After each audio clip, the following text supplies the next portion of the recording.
it's October 16th. We have my Sudachi citrus here.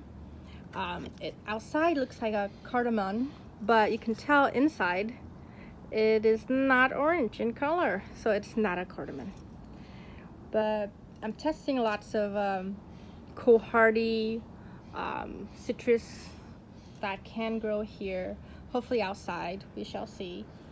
But the tricky question is, when do you harvest Sudachi? So what I found out was Sudachi is best harvest at 3.6 to 3.9 centimeters.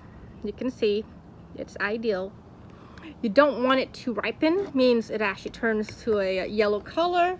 That means no. Usually people in Japan, they use it at the green stage. It's harvest, and I think it was August to October, and it's stored for like 3 months, and then it'll be shipped starting February, so it's available year-round in that sense. But that's tricky. So first of all, let's see how it smells. It smells wonderful. I've been slicing it. Yeah, wonderful smell. It's not overwhelming like my other wonderful sweet citruses, you know, kumquat and whatnot. It does have seeds, so we shall just taste it just to see how it is on its own. Usually this is used for cooking, not for eating fresh, but you know, I'm curious.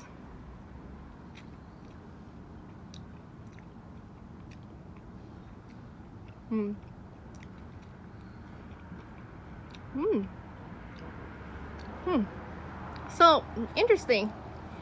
It's not bitter. It's not like a lime, very sour and acidic.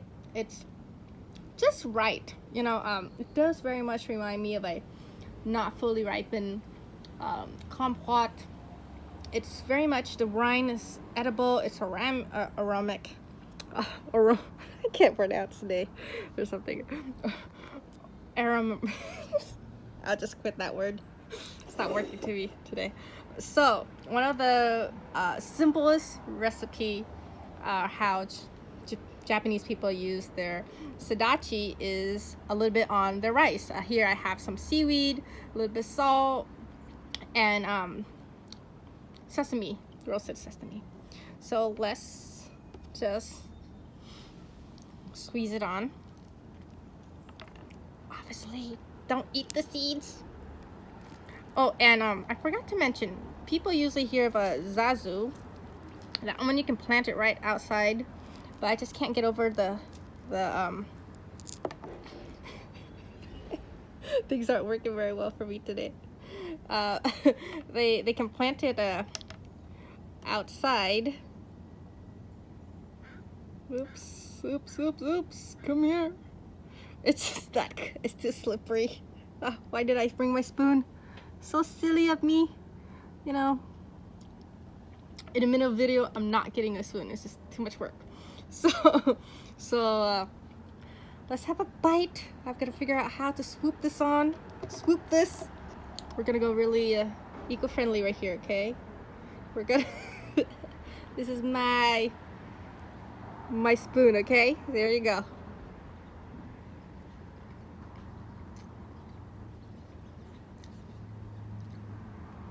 It's okay. Doesn't make me it's an interesting flavor. It's not how I like my rice to be. I like my Thai jasmine rice differently, but I do like the seaweed and sesame seeds. I think this will be great. I hear this is the Sudachi in particular is great with masutake mushroom. I'll put it in the YouTube detail. My brain's not functioning very well right now. I can't pronounce. But with that one, you can roast the mushroom and you can squeeze a little bit of Sudachi on, and it goes together. Or like Sudachi udon, which is simple to make for people in Japan, not here.